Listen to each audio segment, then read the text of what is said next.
We now present another episode in a radio series based on the world-famous BBC comedy success, Steptoe and Son.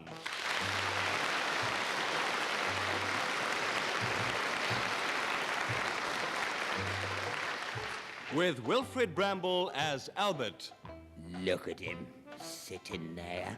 Calls himself a rag and bone man, and all he does is read George Bernard Shaw. Who does he think he is, Lloyd George? We'd be all right if he filled the cart up with as much junk as he put in his head.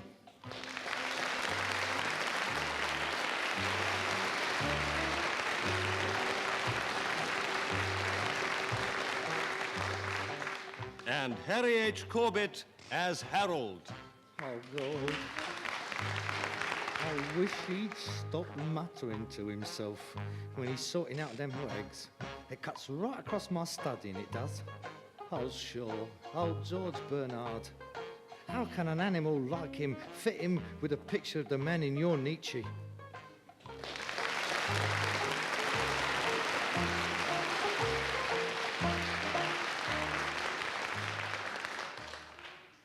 And here they are in The Economist.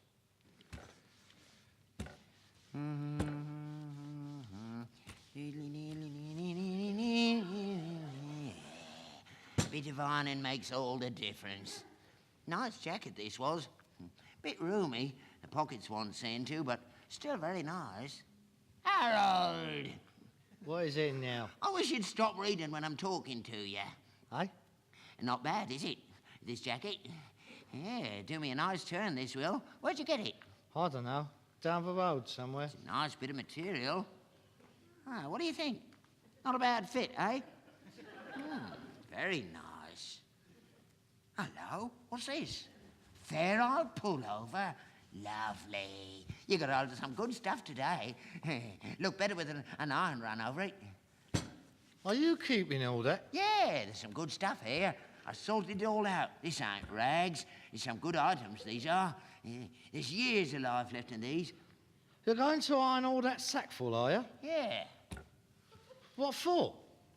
To wear, of course. They're all creased. You can't expect me to walk up and down looking like a scruff bag. Oh, no. I mean, I couldn't expect you to do that. Oh, no. Have you washed them? No. No. Well, let me tell you, it is far more important to wash them than to iron them. You don't know where they've been, do you? How can you put on dirty, filthy things like that next to your skin? Anyhow, you're not putting them in my half of the wardrobe. I'll find somewhere. And you're not hanging them on the picture rail, neither. Picture rails is to hang pictures on, not clothes. Honestly, you'd have this place looking like a pigsty, wouldn't you? Wouldn't you? I'm the only one here who cares. I'm fighting a losing battle here with you. You don't care what the place looks like, do you? You're dirty. That's what you are. You're dirty. I ain't dirty. You are dirty. When did you last go down to the slipper baths? I don't like slipper baths. Of course you don't. They got hot water down there. Hot water and soap in there. It's not that. It's just I don't like slipper baths. They're common, for one thing. Well, I'd rather be common and clean and stuck up and dirty. I'm telling you, Dad, if you don't change your ways, I'm going to fumigate this house. I'm going to get the sulphur candles going and seal off all the rooms. And if you don't get down to the slipper baths, I'll lock you in there with them. Oh, we're not having them candles in here again. They stink the place out. And people like you is a menace to decent society. Don't you realise that dirt harbours diseases? If we was to kill off all the dirty old blokes like you, we wouldn't have diseases anymore. I mean, it was people like you what caused the plague of London. They used to throw all their old rubbish out onto the streets. You're worse than them. You bring it all in here. Oh, that's our business, isn't it? Yes, but we don't have to keep it in the house. We got a yard out there. Well, where am I going to hang this jumper? Oh, chuck it away. Ugh. It's other people's leftovers. Oh, I ain't chucking good clothes away. I need some new clothes for the summer. There's shirts and pullovers in here, a pair of trousers, underclothes. Oh, I've got a complete change of wardrobe here. Chuck it away. Ah, look at these riding breeches. Look at them. You missed them, didn't you? Don't tell me to chuck these away. I'll look marvellous in these. I'll bet you will. They're women's. Oh, I see. Oh, yeah, well, never mind. Put a row of buttons down the front, they'll be all right. Anyway, they could do with ironing. You see, son, when you've lived as long as I have, you'll realise that what's rubbish to some people is dead handy for others. Yeah, well, there's no need in this day and age for you to hang on to other people's rags. I mean, there's people that needs it more than you. I mean, people who really need it. Send it to the Oxford Famine Relief. Oxford? I know famines up there. I've been through there. They look all right to me. No, it's the War on Want mob. They send it out to Africa, places like that. They don't wear riding breeches out there. Yeah, I never seen a blackie wearing riding breeches. It'd make the legs sweat. Oh, I wish I was a blackie sometimes. All that sun, bananas hanging on the trees, coconuts, marvellous life. I don't know what they want to come over here for, a rotten place like this. I wish I lived out there. I wouldn't have to worry where my next suit comes from. I wouldn't have a dirty old devil like you out there. Huh? They are clean, they are. They always wash in running water. They don't sit in baths like we do with the plug in, washing in their own dirt. You don't even do that. You walk around in it.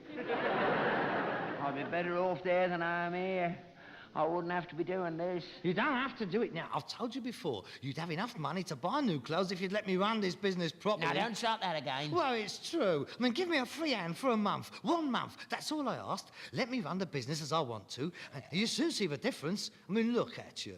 Pottering around, scratching a living, ironing a load of old rags, mending bits of old boots, living like a pauper. It's degrading. Just let me have a go. Go on, you couldn't do any worse. Yes, we could. We could be in debt, and we're not in debt. Look at it all. At least everything we have here is our own. Yeah, and a bigger collection of old rubbish I've never seen in my life. Rubbish? You don't know what you're talking about. There's some valuable stuff here, mate. There's antique dealers who give a fortune for some of this in here. Oh, then for God's sake, let's get rid of it. Let's get out of here. No, it's not the right time. You see, all this stuff is appreciating. Oh, yes. Yeah, antiques go up in price every year. All my wealth is tied up in here. You've got to wait till the time is right. Oh, God.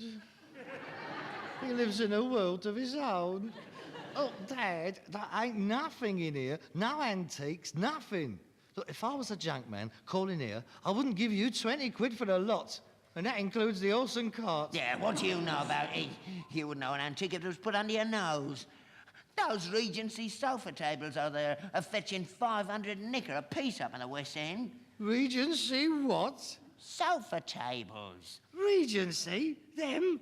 You're joking. It's got it on them in one of the drawers. Regency. That's where it come from. The Regency Furniture Arcade, Peckham. Well, what about this writing bureau, then? It's as nice a piece of 15th century Spanish as ever I've seen. There you are. Look what it says there. Seville. Yeah, it's probably got oranges written on the other drawer. That's no more 15th century than I am. Look, do you know what they do in Spain, down on the Costa Brava? There's some peasant bloke making all this 15th century stuff. They put it in the sea for a week, then when it's warped, they fish it out, fire a shotgun at it for the woodworm holes and flog it to the British tourists. Woodworm? I know woodworm homes are this. Yeah, he probably run out of ammunition then. You laugh the other side of your face when I take these up to Christie's and have them put under the hammer. It's the best thing that could happen to them. Smash them up! Yeah, come on, let's do it now. Let's have a burn up. Come on, you're insured, ain't you? Come on, what should we start on? Here you are. Let's start on this Louis the 29th armchair. Put that match down. You'll have us all up in flames. You're insured. All these valuable antiques. What's it insured for? 20,000, 30,000, 40,000. Let's have a burn up and retire in luxury. Stop it! Stop it! Don't keep striking those matches. They won't take long. 5 minutes, it'll all be gone. We'll be rich. We'll be rich. We'll be rich. No, you mustn't. You're insured, ain't you? Yeah, I'm insured. Put that match out. How much will we get? How much will we get if our home is destroyed? Our magnificent home, full up with priceless antiques sought after by connoisseurs the world over. It all goes up in a cloud of smoke. How much? Come on, before I set light to it, I want to know how much I'm doing it for. 200 quid. 200 quid. That's what we're worth, is it? What about the house? Oh, that includes the house. House and contents, 200 quid. 200 quid? A right little Wallace collection, ain't it? After 64 years of flogging your guts out, and that's it. 200 knicker. Well, there's stuff out in the yard we haven't sorted out yet. And when I get me certificates for my antiques... 200 quid! Well, now we know where we are. That settles it. There's going to be a big shake-up round here. 200 knicker! Well, what are you going to do? Change our methods. Look, do you see this book? That's what I'm going to do. This is how we should run the business. What's that, then? Economic planning in a capitalist society. It is all in here. We've been going about it all wrong. It's opened my eyes, this book has. Look at this. Chapter 3. Bulk buying. The more you buy, the cheaper you get it. That's what we should have been doing. Buy when it's cheap, flog it when it's dear. Buy what? That don't matter, so long as there's a lot of it. That's the secret. It's all in here. That's the way the government does it. Planning, mate. But supposing what you buy don't get dearer. Then you create a demand for it. Then it must go up. I mean, it stands to reason. You are the only source of it. They've got to come to you. Charge your own prices. Charge your own prices? Oh, it's the only way, Dad. Quantity. We're wasting our time trotting about the streets on the off chance, picking up a bit of this, a bit of that. You've got to go out for it. Buy big. I'm telling you, I ain't got to spend the rest of my time buying up a sack of rags here and a broken lawnmower there. I ain't interested in that. Not anymore. I've got ideas, Dad. You read too many books, you do. If you spent more time working and less time reading books, we'd have more than 200 quid. It's not only you, it's everybody. All they do is read books, filling their heads with ideas, making them discontented with what they've got. Are you happy? No, I'm not happy. Well, I am, and that's because I don't read books. I've never read a book in my life. Well, not the whole way through. If I had my way, I'd close down all the libraries, burn all the books, and leave book reading to them as understands it. How do you know if you're going to understand them unless you read them? Don't answer back. I'm your dad. What's that got to do with it? I got medals in that drawer. I know you have. Yeah, well, have a bit of respect. Oh, I'll give up. I don't know what you're talking about. Well, I do. I've seen enough of it. Book reading leads to communism. And how do you work that out? I've seen it. Ignorant people, they pick up a book, read it, and in 5 minutes, they're running out of church singing the red flag. Oh, really? Look, this book here has got nothing to do with communism. It is about how to make your fortune by using your loaf. You could hardly describe that as communism. And that's what I'm going to do, make some loot. You won't turn your nose up at that, will you? You won't care where I got the idea from, will you? Yeah, you won't make any money. As from tomorrow morning, I'm changing my methods of trading. Bulk buying only. If I ain't got a cartload, I don't want it. Well, I've got some studying to do. And talking of carts, you'd better make arrangements to have that horse melted down. Why? He just don't fit in with my plans. I mean, he can't carry enough. I'm going to need at least a 10-ton lorry. I mean, a horse is just a relic of our inefficient past. Melt down Hercules? You can't do that. We've had Hercules for over 20 years. I'm sorry, Dad. It is all very sad. But that's the way it is. Oh, it's evolution. Adapt or die. That's what Bergson said. And if he can't adapt, he's got to go. How can he adapt himself into a 10-ton lorry, a great pudding? That's what I mean. He is doomed. There's no place for a cart horse in modern industry. And anyway, I need the few quid we'll get for him for capital. You ain't touching that horse. If changing our methods means melting down the horse, I don't want any part of it. We'll see.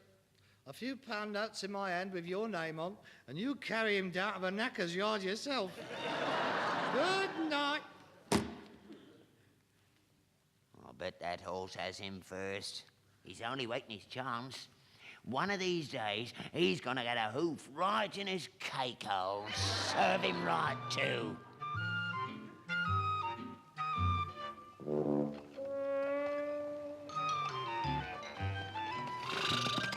How many you got then? 3 or 4,000. Oh, how much? 50 quid the lot. 35. 45. £37.10. 40 quid. It's a deal. Come on and get them then. Just a minute, I'll need a shovel.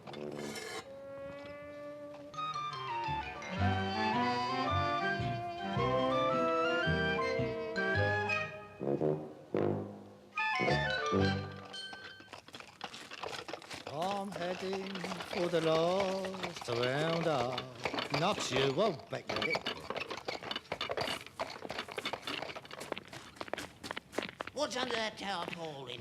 You'd like to know, wouldn't you? What you buy? What you get? Dad, we're on our way. 40 quid that lot under there. Nearly 4,000 of them. 4,000? Really? Let's have a look. Voila. What's this, then? What do they look like? Their teeth. 4,000 sets of false choppers there. All shapes and sizes. What? 40 nicker the lot. That is the way to do business. What good's 4,000 sets of false teeth? What's good, are they? Well, that depends on whether you ain't got any choppers or not, don't it? I mean, if you ain't got none and you want some, they're useful, ain't they? Leave them alone. What's the matter with you? Ain't you ever seen false teeth before? Yeah, in a glass of water I have. Not a cart full of them. How many have you got there? I told you, about 4,000. What? Ups and downs? I don't know. Well, you don't go into that sort of thing when you are bulk buying. Well, come on, help me unload them and sort them out into sizes. Where'd you get them from? A dental laboratory. They're all teeth that have been made over all the years and the people ain't come to collect them.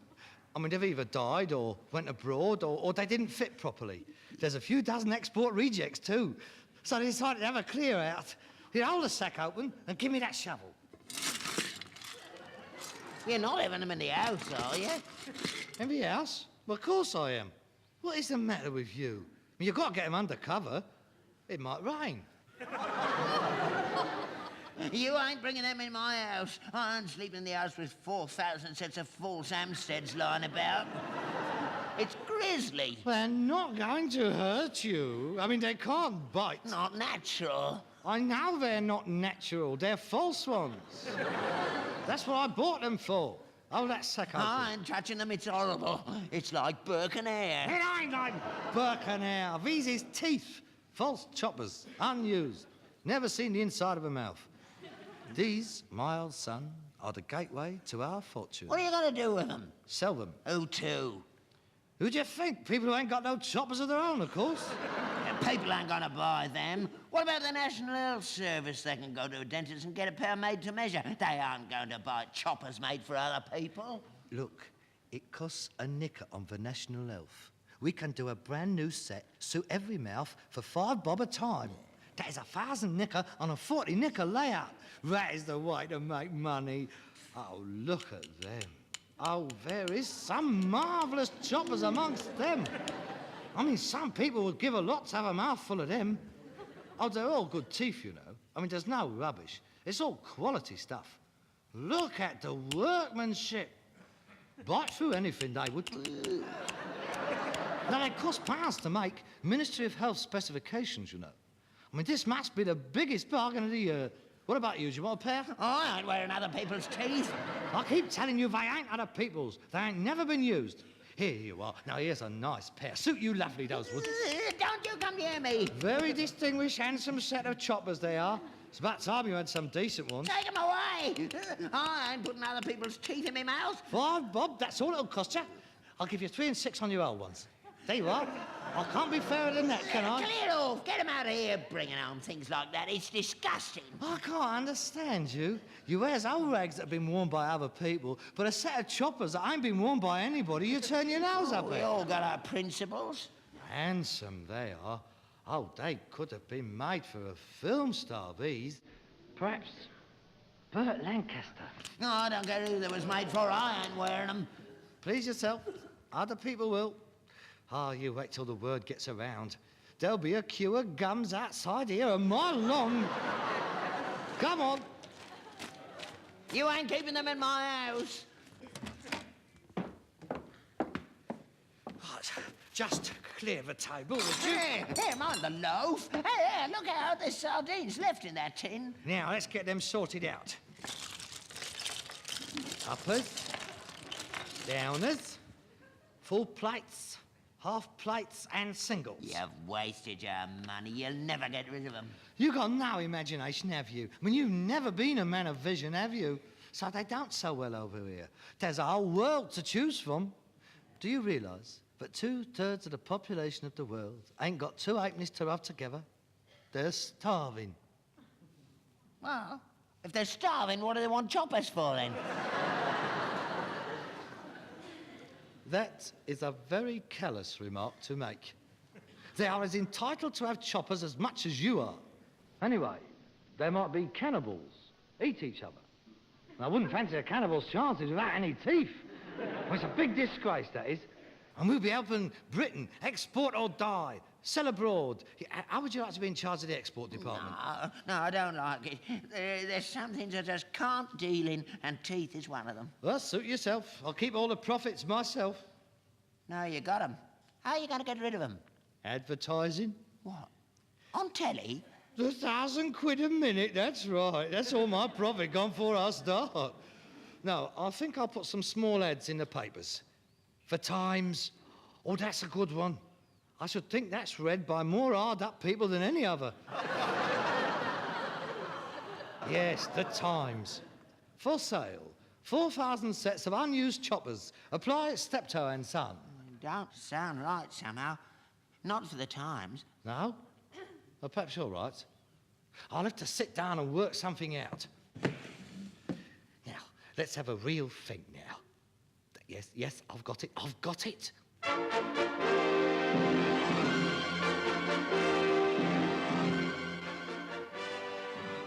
Old established firm have quantity of first-class quality false teeth for disposal. Highly recommended for distressed gentlefolk. Discreet fittings arranged. Apply box 415.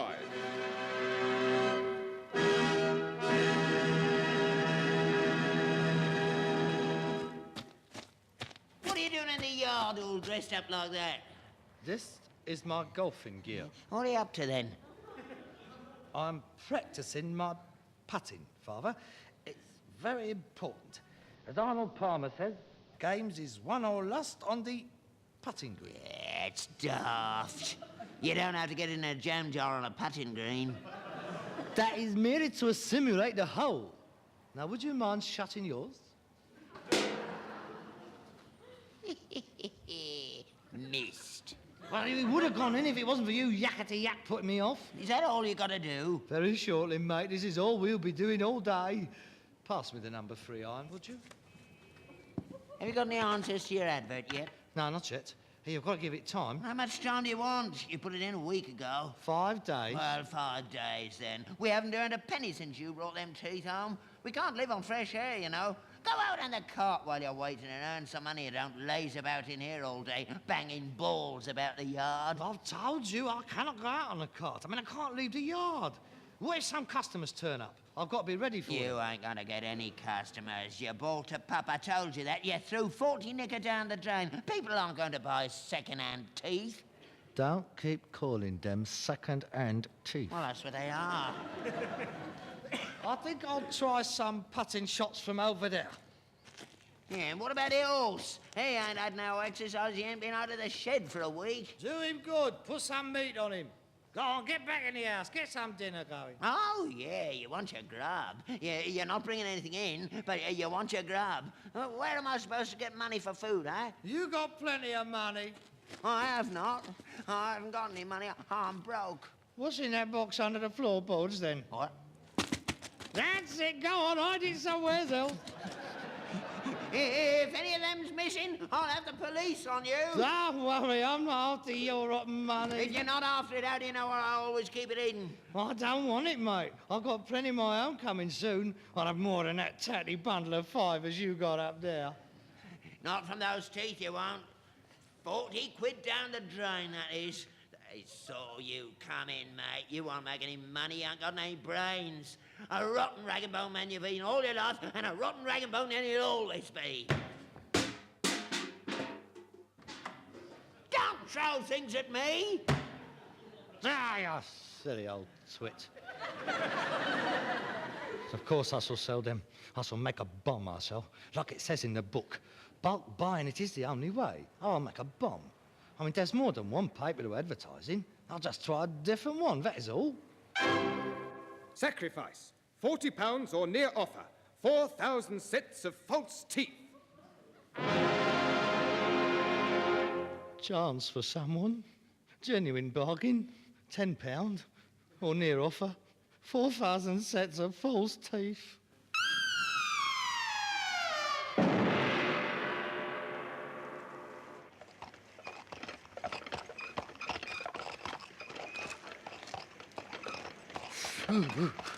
You're soaking wet, son.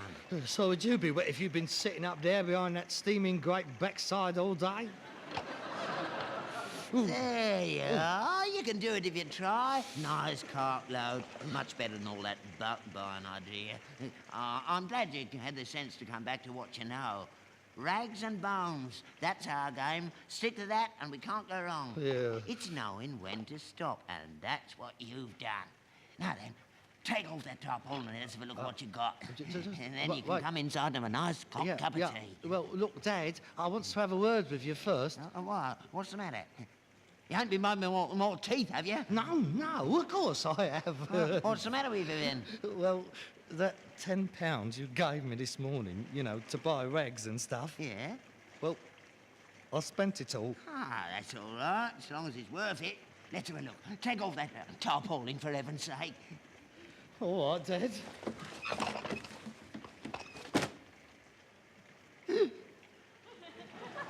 Gas masks? Gas masks? 400 of them. They're all ex-civil defence. They're 10 knickered a lot. You've over 400 gas Now, look, masks? before you goes off the deep end, look, see, the rubber's not perished. I mean, they're in working order. I mean, there must be an army somewhere that needs them. You see, there's new armies starting up somewhere every day. The bloke I bought them from, he's been selling them for years. He's made a fortune. It's just that he's had to go abroad, so he let me have them cheap. He liked me, you see. He said I could get a £5 each for them.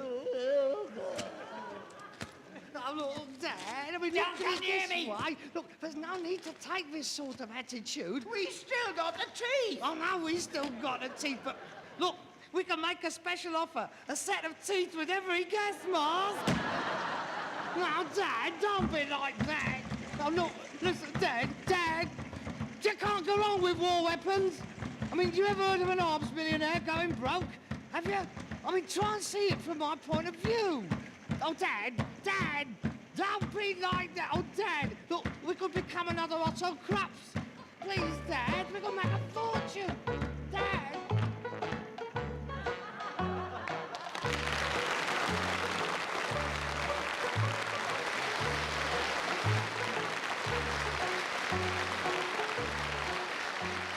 You've been listening to Wilfred Bramble and Harry H. Corbett as Steptoe and Son with Ian Burford.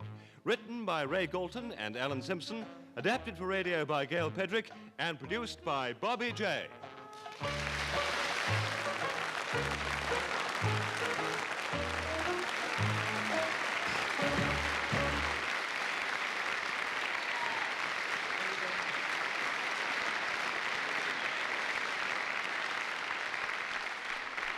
Well, next week, if Harold